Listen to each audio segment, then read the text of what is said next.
두아디라 얘기가 나오면 아직도 감동의 여운이 있습니다. 젊은 간사들과 함께 이 빌립보 이 루디아 자주장사가 첫 세례를 받던 그 자리에서 바로 오늘 주일 함께 성경과 찬송을 펴서 예배하면서 사도행전 16장 사도 바울이 루디아에게 복음을 전하고 세례를 주고 하나님을 찬양했던 그 장소에서 함께 은혜를 나눴던 그 기억들이 지금도 새롯합니다. 이 두아디라는 자주장사 루디아의 본거지입니다. 그리고 아주 사업을 탁월하게 하는 사업가이기 때문에 빌립보에 지점을 둔 것으로 생각을 합니다. 그래서 두아디라 하면 이 자주장사 루디아가 첫 번째 그리스도인, 처음 복음을 받아들인 사람으로 이해를 합니다. 오늘 두아디라 교회를 얘기할 때 오늘 이 7교회 가운데 가장 내용이 긴 교회입니다. 그러면서 내용은 아주 단순하고 핵심을 찌르는 칭찬, 핵심을 찌르는 비판, 핵심을 찌르는 경고, 이렇게 간단하게 명료하게 되어 있습니다. 여기는 뭐 서머나나 MS처럼 상업도시는 항구도시가 아닙니다. 그냥 융숭한 상업도시고, 뭐 우리 어저께 지난주에 공부했던 이 머가모 교회는 막 성벽 300m 높이에 쌓였던 아주 견고하고 난공불락의 도시였지만, 이 도시는 계곡 양쪽이 겹치는 곳이 있어서 낮은 데 있었어요. 그래서 늘 침략을 잘 당하던 허약한 도시입니다. 그 외부 침략을 많이 받다 보니까 역사적으로 이 안에 있는 사람들이 내부적으로 굉장히 결속력이 강합니다. 그래서 이 결속력이 강한 것이 신앙에 도움이 아니라 장애를 주는 아주 좋지 않은 영향을 끼치게 되는데, 좀 독특한 도시라고 할 수가 있습니다. 본문으로 그냥 말을 시작을 하면 주님께서는 자기 자신을 소개할 때마다 항상 생뚱맞은 이야기를 절대로 하지 않습니다. 주님이 자기 표현, 자기 계시를 할 때는 그 교회가 가지고 있는 문제점들을 직시하면서 그 문제에 대한 해결과 그 문제에 대한 경고를 함께 주시고 있어요. 여러분, 우리 18절 말씀을 같이 보겠습니다. 18절입니다. 두아디라 교회의 사자에게 편지하라. 그 눈이 불꽃 같고 그 발이 빛난 주석과 같은 하나님의 아들이 이르시되. 두아디라 교회 주시는 하나님의 아들 예수 그리스도의 메시지는 뭐냐? 내가 누구냐? 그 눈이 불꽃 같고. 여러분, 불꽃 같고라는 말은 통찰력이에요. 너가 지금 겪고 있는 모든 문제를 내가 다 알고 있다는 겁니다. 우린 불꽃 같고 그러면은 뭐 심판하고 조자고 막 이글이글 뜨거운 눈으로 말이죠. 뭐 이런 생각을 하는데, 사실은 이런 개념보다는요, 충분히 파악하고 충분히 이해하고 충분히 그 내면의 문제까지 내가 알고 있다는 의미예요. 우리 주님이 어떤 분인가? 주님을 알게 되면 내 믿음도 더 확실해지고 견고해집니다. 우리가 주님을 모르기 때문에 흔들리는 인생의 갈대 같은 문제가 많아요. 자, 주님 말씀해요. 나는 너의 불꽃 같은 눈이다. 너의 모든 것을 다 알고 있어. 너의 삶과 인생의 모든 것을 꿰뚫어보는 통찰력을 가지고 있다는 것이죠. 그리고 주석이라는 말은 심판입니다. 심판에 대한 언급이에요. 그러니까 주님은 영광스러운 능력자로서 너희를 심판하겠다. 이제 계속해서 칭찬 다음에 그들이 받아야 될 심판에 대한 이야기가 계속 나옵니다. 주님의 이런 모습, 불꽃 같은 눈이라고 하는 통찰력과 여기 주석이라고 빛난 주석과 같은 이라는 그 발이 빛난 주석과 같은 이 말씀을 하시는 의미는 뭐냐? 이단과 사악한 것들에 미혹이 된 성도들을 철저히 꿰뚫어 보시는 거예요. 너 신앙에 서 있어야 될 자리, 너가 가야 될 길, 너가 생각해야 될 마음, 그 상태가 어떤지, 그리고 너가 행한 대로 내가 그대로 갚아주겠다고 말씀하시는 것이죠. 그래서 여러분, 주님은요 항상 우리에게 좋은 것을 먼저 주셔요. 여러분, 빵 먹을 때, 단팥빵 먹을 때 단팥을 먼저 먹어요? 밀가루를 먼저 먹어요? 예, 괜히 물어보는 거예요. 주님은요 단팥부터 먼저 주시는 거예요. 자, 여러분 단팥을 먹는 심정으로 19절 말씀 같이 봅시다. 내가 내 사업과 사랑과 믿음과 섬김과 인내를 아노니 내 나중 행위가 처음 것보다 많도다. 역시 칭찬을 하시는 거예요. 여러분 이 생각해봐요. 주님을 딱 만났어. 주님이 태호야, 너 이거 좋고, 너 이거 잘했고, 너 이거 참 마음에 들었고, 너 이거 정말 날 즐겁게 했어. 야, 너 이런 것들이 뭐가 있을까요? 아니, 나 생각하지 마. 여러분 자신에게 주님을 딱 만났어. 그럼 주님이 아이고 야, 너 어쩌저저저저 이렇게 할 게 뭐가 있을까? 여러분 여기 주님이 두아디라 교회 주시는 칭찬이 있어요. 이건 정말 탁월한 거예요. 장점이야. 다른 교회보다 훨씬 뛰어난 거예요. 그 첫 번째가 뭡니까? 내 사업과 그랬어요. 비즈니스가 아니에요. 선한 행동이에요. 이 선하다는 말은요, 착하다는 말이 아닙니다. 더 뛰어넘는 말이에요. 온전하게 이루고 있다는 뜻이에요. 좋은 영향을 주고 있다는 말이에요. 무슨 구제한다 그런 뜻이 아니에요. 선한 행위예요. 그 다음에는요, 에베소 교회는요, 사랑을 잃었었잖아요. 이 교회는 사랑을 잃어버리지를 않았어요. 그냥 사랑, 그 주님을 향한 사랑, 그 주님을 향한 사랑 때문에 나도 사랑을 흘러보내는 사랑을 가지고 있었죠. 믿음 흔들리지 않았어요. 예수가 나의 구주시라는 것에 대해서 이 우상 숭배가 가득한 황제 숭배에 아주 엉둘려 있는 크리스찬들도요, 기꺼이 믿음을 향해서 자기 신앙의 지조를 견고하게 지킨 거예요. 어디서든지 자기가 크리스찬이라고, 술판에서도 난 크리스찬이야, 나는 안주만 해치우겠어, 이렇게 말할 수 있는 용기, 이걸 가지고 있었던 거예요. 섬김이 뭐죠? 서비스예요. 서비스는 뭐예요? 내 주변 사람을 편안하게 해주는 거예요. 오늘 저희 교회 세 분이 오셨어요. 순서를 옆에서 가르쳐주는 거예요. 성경책을 잘 못 찾아 성경책을 같이 찾아주는 거예요. 같이 찬송가를 찾아주는 거예요. 헌금을 어디다 해야 되는지, 오늘 이 지루한 설교가 언제 끝날지 그걸 미리 코멘트를 해주는 거예요. 잠시 후면 끝날 테니 참아라, 우리 목사님이 약간 길 뿐이야, 이렇게 이게 다 섬김이에요. 뭐 거창하게 무슨 뭐 돈을 갖다 주고 무슨 음식을 뭐 1000명거를 갖다, 뭐 그런 거창한 게 아니에요. 일상의 삶에서 다른 사람에게 서비스하는 거예요. 뭔가 좀 즐겁게 행복하게, 예배 끝나고 카풀로 차 태워다 주는 거예요. 차 가지고 모시고 오는 거예요. 아픈 분 병원 같이 모시고 가는 거, 이게 다 섬김이에요. 아주 아름다운 거죠. 그 다음에 인내라 그랬어요. 여러분 아시다시피 인내는 오래 참음이에요. 근데 이 오래 참음은 그냥 뻗쳐내는 거 아니야. 이 요단강 건너가 만나리, 그때까지 참아야지, 이게 아니에요. 상황을 견디고 버텨서 이겨내는 것, 다시 말하면 승리하는 걸 말하는 거지, 그냥 꾹꾹 참아서 합병 이루는 거 아니에요. 승리를 바라보고요, 버텨 승리함, 이런 게 이게 인내라는 말이에요. 이런 면에서요, 이 두아디라 교회는 풍부했어요. 그러니까 믿음의 삶이 뭔지를 알고 있었고 그걸 경험하고 있었어요. 죽은 예배를 하고 있는 사람이 아니라 일상의 한 주간의 삶을 예배다가 다 쏟아낼 만큼 활력이 넘쳤어요.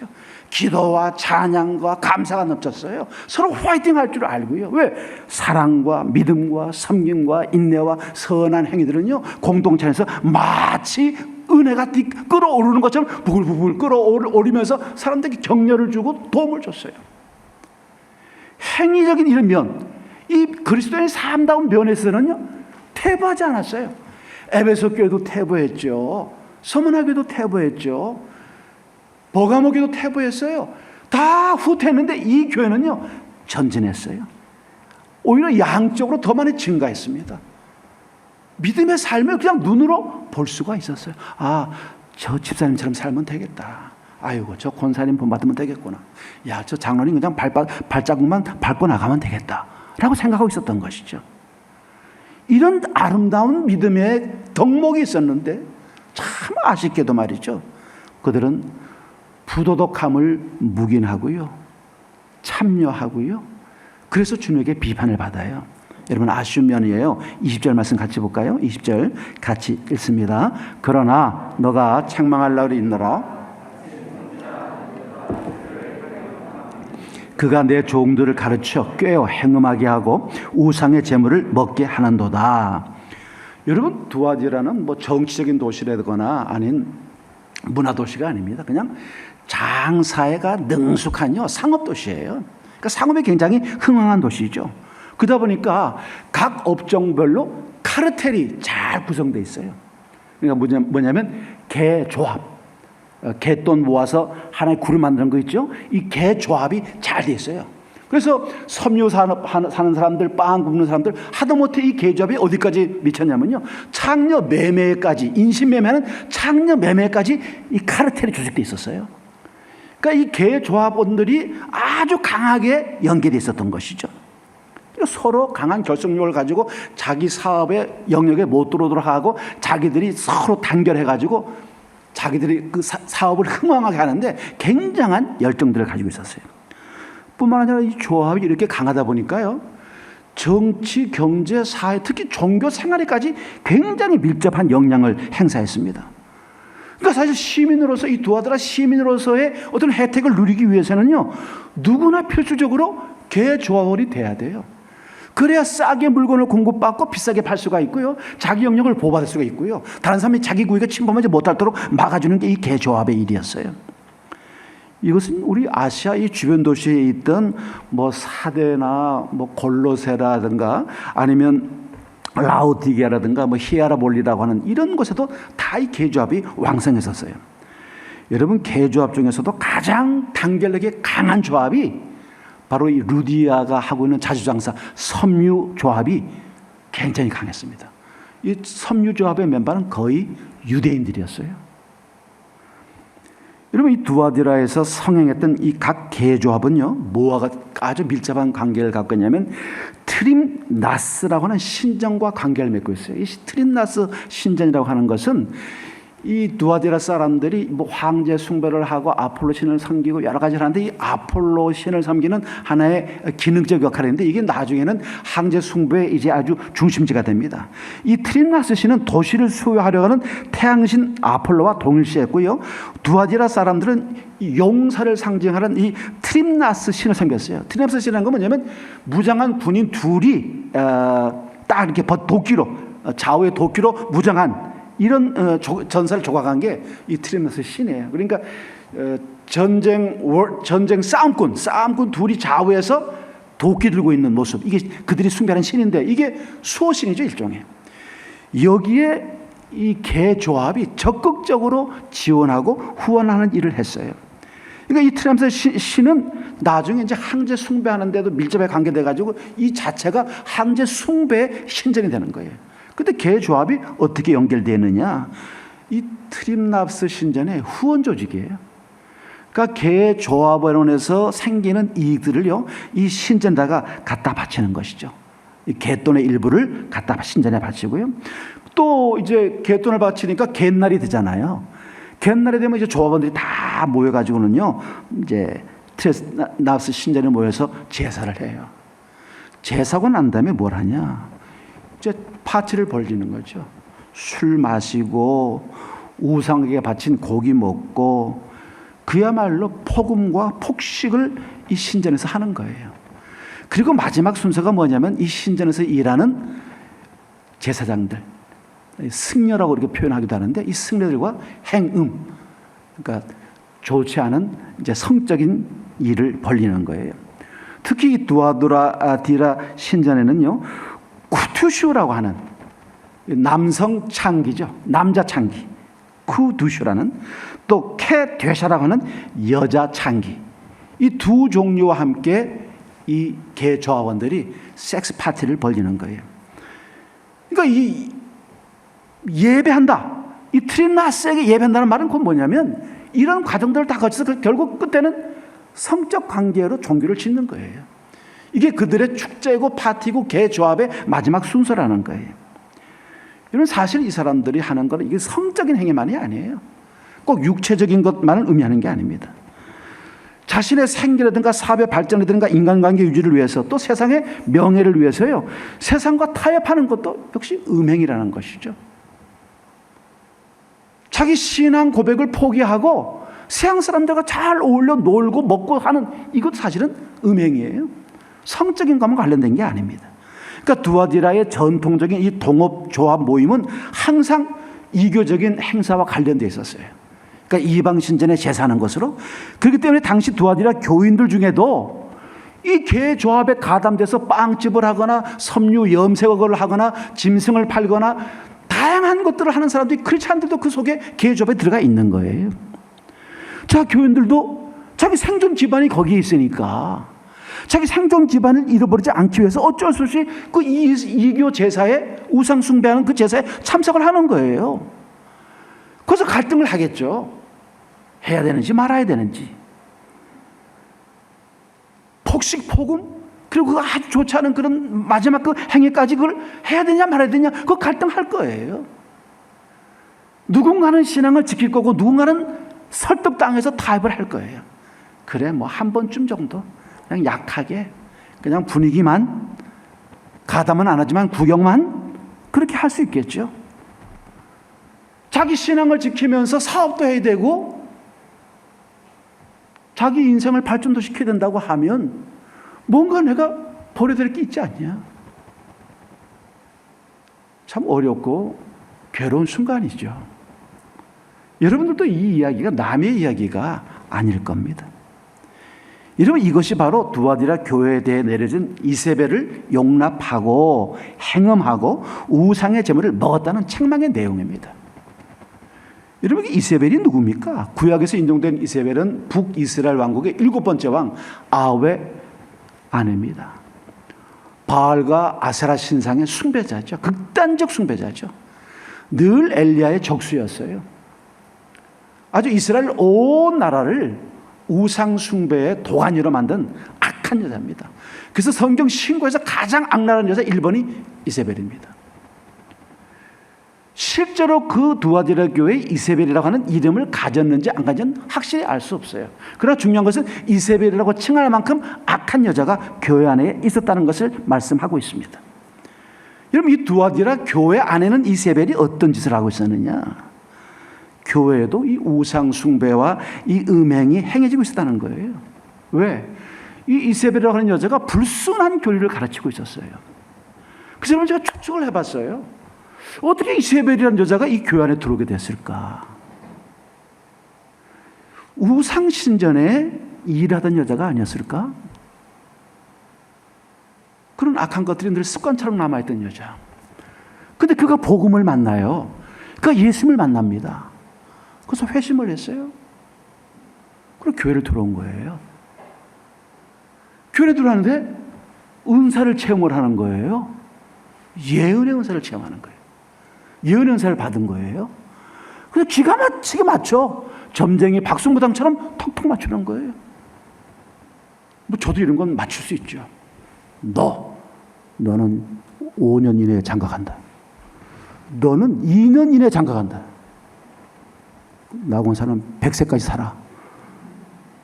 뭐 예언한답시고 하니까 사람이 현혹하게 하는 거예요. 근데 거기 뭘 가르치냐? 여러분, 아까 말씀 그대로 꿰어 가르치라고 그랬어요. 꿰어는 뭐예요? 예언을 난사하면서요, 자신을 숭배하게 만들고 자신의 이교적 사상을 가르치는 거예요. 이 교회 자칭 선지자라고 하는 이 여자 이세벨이 하나님의 사람들 꿰어가지고요, 죄를 범하도록 용납을 시키는 거죠. 이 여자는 그리스도인들이 그러한 행위에 참여해도 죄를 범하는 것이 아니라고 설득하는 거예요. 야, 살아야 되는데 그게 먼저지. 아니, 돈을 벌어야 헌금할 거 아니야. 교회는 돈을 좋아하지 않냐. 야, 너 11조 많이 갖다 바치고 감사금 많이 갖다 바치면 목사님 좋아할 거야. 눈 감아줘. 괜찮아. 아니, 사람들하고 뭐 좀 이 교제관계 좀 교우관계가 넓어야 뭐 손님을 좀 많이 끌어들일 수 있지 않냐. 야, 그 큰 건 딸려면은 네가 뭔가 좀 희생을 해야지. 같이 좀 맞장구를 쳐줘야지. 아니, 채용사 노릇하는 게 뭐 힘드냐? 네가 몸 파는 것도 아니고 몸 파는 여자 소개시켜주는 건데 작은 놈은 어때? 그건 직업이니까 그냥 해도 돼. 가서 이렇게 줄려가서 회개하면 되지. 육군 장교? 그 뭐 별거냐? 춘천역에 내려가지고 총각 띄고 가야지. 야, 사창가 가서 총각 띄고 들어가. 그게 대한민국 육군의 위험 아니냐? 난 이런 말도 직접 들어봤어요. 얼마나 많은 크리스찬들이 이 세속의 타락한 정신과 이 타락한 규칙에 현혹되는지 몰라요. 쉽사리 교모하게 믿음을 저버리도록 유도하고 있는 것이죠. 이 여자는 그리스도인들로 하여금 두아디라의 상업조합에 참여하도록 조장함으로써 그 조합의 신 또는 여신을 숭배하는 행위와 우상들에게 제물 바치는 의식에 참여하도록 미혹을 했을 거예요. 그냥 갖다 제물만 내놓는데 그게 뭐 중요한 거냐. 네가 뭐 우상한테 돈 드리는 게 아니라 조합에다 돈 내놓는 거 아니냐. 조합이 갖다 바치는 거지 네가 갖다 바치는 게 아니라고 말했을 수 있을 거예요. 야, 교회를 살려야지. 교회 대의를 위해서 너 세상과 타협하는 행위는 괜찮아. 네가 이 도시 사람들한테 미움을 받고 비난받으면 어떡하냐. 좀 적당히 세상 사람들을 구슬려라 라고 얘기하는 거예요. 여러분, 이세벨이 실제로 은사가 있었습니다. 이 교회 식구들을 꿰어낼 만큼 영적인 파워가 있었어요. 가르치고 예언하는 가짜 선지자입니다. 악령을 가진 자죠. 자신의 은사를 활용해서 이익을 창출해내고 사람들을 이끌어서 자기가 얻을 수 있는 무엇인가를 얻기 위해서 시도했을 거예요. 여러분, 우리 신앙을 유혹하는 사람이 남극이나 북극에 있는 게 아니에요. 우리 주변에 있습니다. 우리 가까이 있어요. 진짜 같은 가짜들이요, 우리 옆에 도사리고 있습니다. 유튜브도 그렇죠. 페이스북도 그렇죠. 가짜 뉴스도 그렇죠. 교회 안에도 슬며시 들어와서 털을 닦고 있는 양의 탈을 쓴 일이 광명한 천사 같은 자들이 많이 있습니다. 그리고 이런 사람들을 판단하고 분별하지 못하면 이세벨에게 끌리는 것처럼 우상에게 갈 수밖에 없어요. 그래서 우리가 성경을 배우고요. 그래서 우리가 교리를 배우고요. 그래서 신학 훈련을 하는 거예요. 10월 달에 왈도파, 언약도, 위구노 이런 공부를 하는 이유가 바로 진리가 무엇인지를 우리가 잘 이해하기 위해서 하는 것이죠. 자, 주님은 이세벨의 정체를 드러냅니다. 그래서 여러분 20절 말씀, 내게 책망할 것이 있다라고 말씀하면서 그 종들을 가르치고 깨고 행음하게 하고 먹게 하고 아주 구체적으로 그들의 죄를 얘기하는 거예요. 그리고 21절에서 뭐라 그러냐, 주님이 다시 한번 우리에게 희망을 주셔요. 우리 21절 말씀 같이 읽습니다. 또 내가 그에게 회개할 기회를 주었으되 자기의 음행을 회개하고자 하지 아니하는도다. 자, 끝까지 봅시다. 24절까지. 볼지어다 내가 그를 침상에 던질 터이요 또 그와 더불어 간음하는 자들도 또 내가 사망으로 그의 자녀를 죽이리니 모든 교회가 나는 사람들의 뜻과 마음을 살피는 자인 줄 알리라. 내가 너희 각 사람의 행위대로 갚아주리라. 두아디라에 남아있어 이 교훈을 받지 아니하고 소위 사단의 깊은 것을 알지 못하는 너에게 말하노니 다른 짐으로 너에게 지을 것은 없노라. 아멘. 이런 결국 20절에서 강력하게 주님께서 심판하겠다 말씀하셔요. 근데 주님이 우리에게 뭘 주냐? 탈출구를 주시는 거예요. 연약하고 부서지고 넘어지기 잘하고 꾀임 잘 당하는 우리들에게 탈출구를 주신 거야. 뭐예요? 회개하라는 거예요. 회개할 기회를 주시고 있는 것이죠. 근데 솔직히, 정말 솔직히 말해서 악당이 회개하는 일이 얼마나 힘듭니까? 악인들이 회개한다는 게요, 참 드문 일입니다. 성령의 도우심 없으면요, 회개가 없어요. 가룟유다처럼요, 회개도 안 하고 그냥 슬퍼하다가 죽는 거죠. 여러분 정신 차려야 돼요. 아차 싶을 때 탈출해야 됩니다. 아차 싶을 때 뛰어나와야 돼요. 아차 싶을 때 문을 박차고 나와야 됩니다. 이거 아니다 싶으면 너라고 이야기해야 돼요. 주님께 무릎을 꿇어야죠. 오늘 우리 교회도 그리고 내 자신도요, 회개할 거리가 분명히 있습니다. 단지 우리가 외면하고 있을 뿐이에요. 딱 사건 터지면요, 여러분 딱 번개처럼요 회개할 게 나올 겁니다. 딱 뭐가 일이 생기면 아차 내가 이거 주님 앞에 라고 생각할 거예요. 지금은 그냥 버티고 있는 거예요. 여러분, 오래 버티면 죽습니다. 영혼이 강팍해지고요, 딱딱해집니다. 양심에 화인 맞은 것처럼요, 말씀이 아무런 의미가 없어요. 제 설교 듣고 하나님 말씀 들어도요, 미동도 안 합니다. 끄떡도 안 해요. 오늘 우리가 지금까지 잘못된 일에 빠져 있지 않습니까? 내가 회개할 일이 뭘까? 이런 주님께서 회개하지 않으면 어떻게 하시겠다고 합니까? 심판을 주겠다는 거예요. 반드시 그 대가를 지불하시겠다는 겁니다. 거짓 여선지자가 회개하지 않았으므로 주님께서는 그 여자를 침상에 던질 터이요. 그래서 22절에 여기 침상이라는 말은 침대라는 말이 아닙니다. 정욕에 그 죄 짓고 있는 그 더러운 짓 하는 침대가 아니라 너를 뭐로? 환난 가운데, 고통 가운데로 던져버리겠다는 것이죠. 이 여자와 음행한 자들이 그 관계를 청산하지 않고 회개하지 않고 돌아오지 않는다면은 그 환난과 사망과 그 고통의 침상으로 너를 몰아넣겠다는 거예요. 이건 하나님의 말씀입니다. 그래서 22절 말씀 보면은 세 종류의 사람이 나와요. 여러분, 우리 22절, 23절 한번 다시 조금 빠르게 읽겠습니다. 22절, 23절. 볼지어다 내가 그를 침상에 던질 터이요 또 그와 더불어 간음하는 자들도 만일 그의 행위를 회개하지 아니하면 큰 환난 가운데 던지고 또 내가 사망으로 그의 자녀를 죽이리니 모든 교회가 나는 사람의 뜻과 마음을 살피는 자인 줄 알리라. 내가 너희 각 사람의 행위대로 갚아주리라. 여기 세 종류의 첫 번째는 뭐냐면 이세벨과 더불어 간음하는 사람들이죠. 22절 말씀. 이건 본문 그대로 이세벨이 무슨 매춘구를 만들어서 사람들을 글로 끌어들였다 그런 뜻이 아닙니다. 도덕적으로, 윤리적으로, 신앙적으로 타협했다는 말이에요. 신앙적으로 타협해서 그 길, 그 교훈을 따라갔다 그 말이에요. 꼭 몸을 섞어서 배음이고 행임이 아니라 너는 영적으로, 신앙적으로, 윤리적으로, 도덕적으로 이미 타락한 상태라는 것이죠. 이 진리와 우상의 문제 속에서 갈등을 하는 거예요. 고심을 하는 거예요. 결국은 하나님께 자기를 던져놓는 것이 아니라 이세벨과 타협을 한 거죠. 주님께서는 이렇게 타락하고 타협한 사람들에 대해서 원상복귀시키기 위해서 뭐라고 그래요? 회개하라는 거죠. 돌아올 길을 열어놓으신 거예요. 근데 안 하면 어떻게 하냐?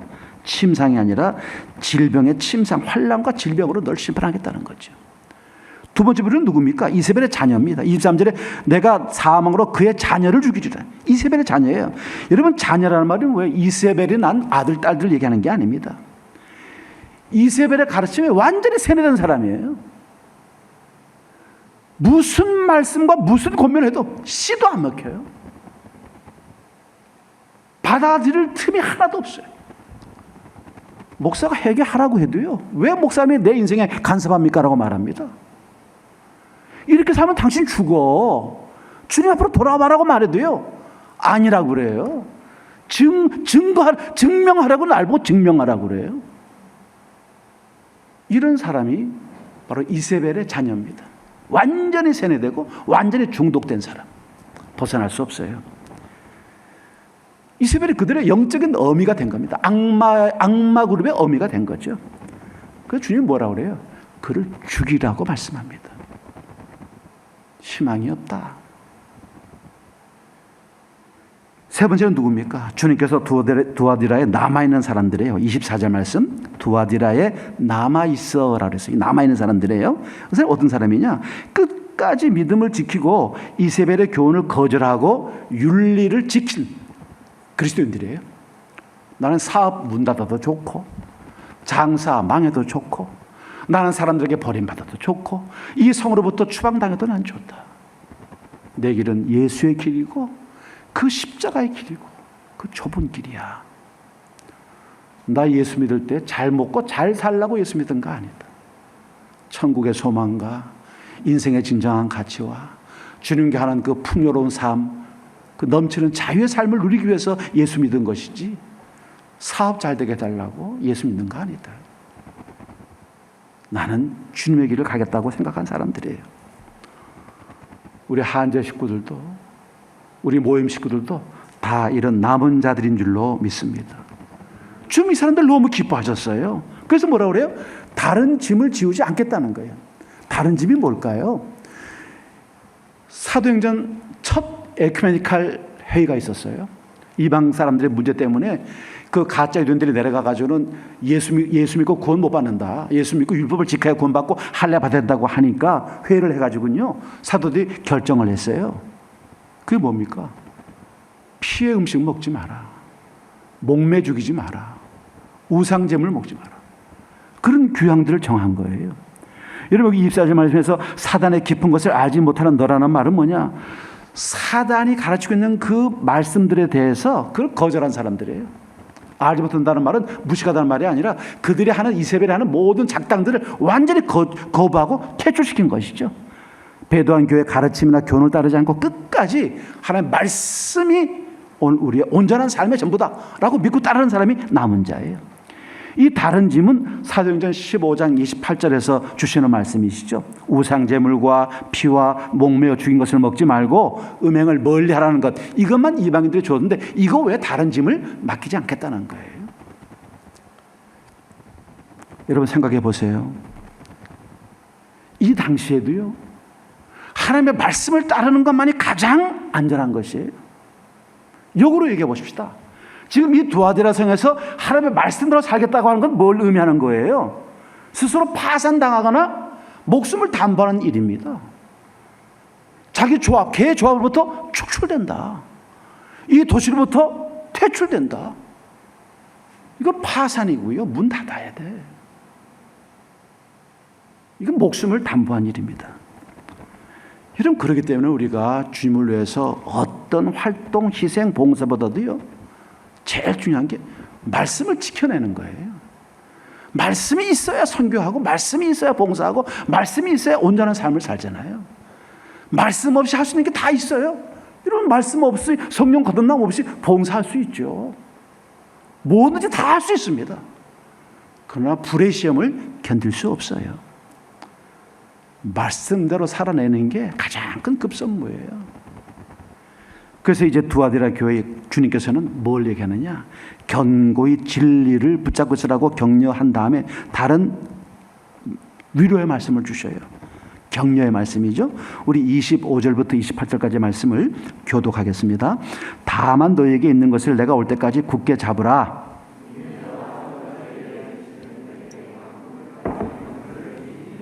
그가 철장을 가지고 그들을 다스려 질그릇 깨뜨린 것 같이 하리라. 나도 내 아버지께 받은 것이 그러하니라. 아멘. 두아디라 교회 이기는 자라는 말은 뭐냐면 이 환난을 버텨낸 사람들이죠. 이 믿음의 고통스러운 순간들을 끝까지 하나님의 말씀을 붙잡고 견고하게 지킨 사람들이에요. 그 상품이 뭐냐? 주님과 함께 다스려는 자리에 이끌어 주겠다는 거죠. 여러분, 얘기 복잡할 게 없어요. 하나님은 행하신 대로 갚아주십니다. 주님을 위해서 눈물겨운 삶을 살아요. 믿음으로 살려고 애쓰고 분투합니다. 환경이 좋아서 주님을 따르는 것도 아니고, 여건이 좋아서 주님에게 자신을 드리는 것도 아니에요.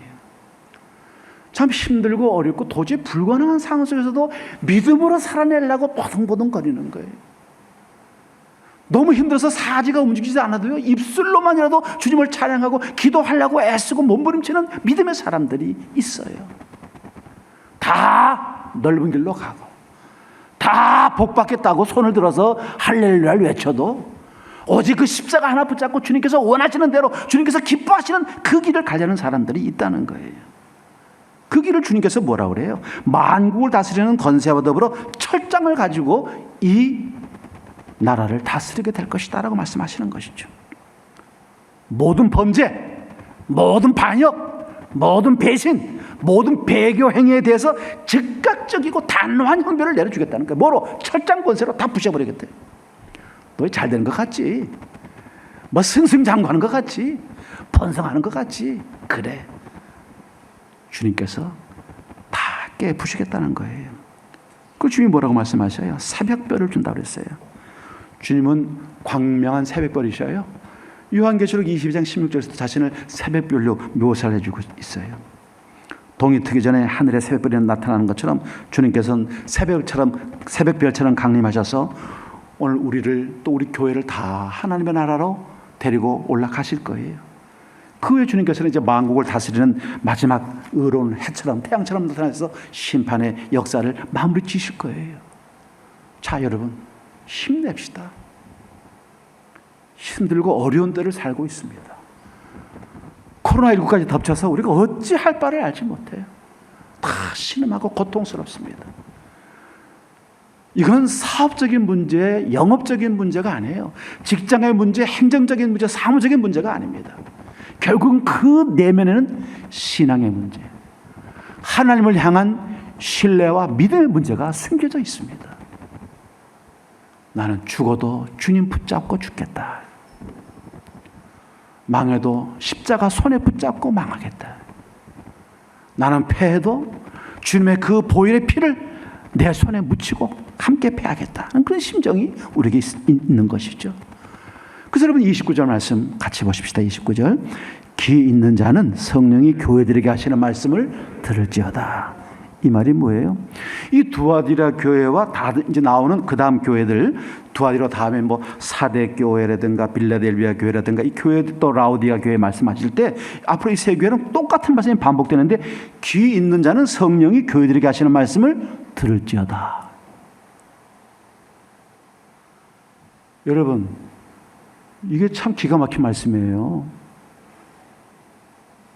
귀 있는 자는 듣는데 누가 하는 말을? 성령이 하는 말을 듣는 거예요.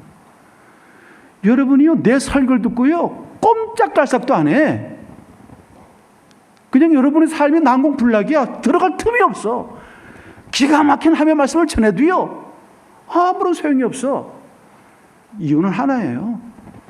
성령의 설교를 못 듣는 거죠. 윤태호 목사의 설교를 못 듣는 게 아니에요. 여러분 기가 막혀 있으면요 아무런 소용없어요. 고민도 없어. 여러분 나를요 극히 사랑하든지 극히 미워해야 돼요. 저 목사님 때문에 내 심령 괴롭게 한다. 저 목사님 설교만 하면 우리를 아프게 할까. 그렇게 날 미워하든지. 야 그래도 우리 목사님이 교인들 가방 내고 그냥 거침없이 있는 그대로 말하는구만. 나 그래서 저 양반 좋아. 극단적인 사랑을 주든지 극단적인 미움을 주세요. 흐리멍덩하게 하지 말고 성령이 있는 사람이 이 말씀을 들을 수 있는 거예요. 말씀이 이기는 자에게 주어지는 약속 다음에 동일하게 기록이 되어 있어요. 오직 이기는 사람들만이 성령님이 교제해 주시는 말씀을 듣는다는 이 기대를 여러분 암시하고 있는 거예요. 자, 여러분 말씀 맺습니다. 생계 유지를 위해서 인생의 자기 가족을 보호하고 지키기 위해서 생활을 위해서 우리가 많은 직업을 갖고 있어요. 그리고 그 직업의 특성상 우리 구성원들로 하여금 우리 주변 사람들에게 악한 길로 이끌거나 악한 일에 참여하거나 악한 길을 설득하게 하는 죄를 범하는 경우도 있습니다. 마치 두아디라 교회 성도들이 개조합에 가담해야 되고 그 조합에 가담해서는 이 트림나스 신전에 가서 음행을 하는 것처럼 오늘날도 우리 직장생활이나 동호회나 향후회나 우리 뭐 친구들 모임이나 뭐 다양한 그룹들 속에서 이런 강요를 받는 경우도 있습니다. 하지만 우리 주님은 우리가 무엇에 강한지 뭐에 약한지를 알고 계셔요. 우리가 적절한 보완책과 도전을 주시고 있습니다. 무엇을 어떻게 될지 우리가 잘 알고 있어요. 이 두아디라 교회를 향한 설교는 그냥 일회용으로 주는 메시지가 아닙니다. 아주 명확해요. 혼합주의 신앙 타파하고 말씀 붙잡고 살라 그 말이죠. 진짜 같은 가짜에게 속지 말고 이세벨에게 속지 말고 말씀 위에 발을 디뎌서 성경적 삶을 살아내라는 말씀이에요. 성공을 꿈꾸지 말고 진리를 선택하는 우리가 되길 바라요. 진리 안에서 고난과 함께 행복을 누리는 것이 쾌락과 부유함 속에서 죽어가는 것보다 훨씬 낫다는 말씀을 주시는 것이죠. 내 안에 있는 이세벨, 우리 공동체 안에 있는 이세벨, 우리 한국 교회 안에 있는 이세벨을 때려잡아야죠. 다시 말씀을 회복하고 말씀으로 새업을 입는 내 자신과 우리 공동체가 되기를 주님의 이름으로 바라겠습니다. 아버지 하나님, 저희 연약함을 아시고 이렇게 말씀해 주시고 세밀하게 가르쳐 주심을 감사합니다. 두아디라의 형상을 가진 저를 하나님이 불쌍히 여주셔서 이 이세벨의 모든 악한 행실과 가르침과 꾀임과 타협과 설득에 하나님 빠지지 않도록 도와주셔서 온전히 변함없고 영원토록 함께 하실 이 생명의 말씀들을 붙잡고 나가는 우리 공동체가 되게 하여 주시옵소서. 철장 권세를 가지고 새벽별처럼 오실 주님을 맞이하는 저희 온 식구가 될 수 있도록 인도하여 주시옵소서. 예수님 이름으로 기도합니다. 아멘.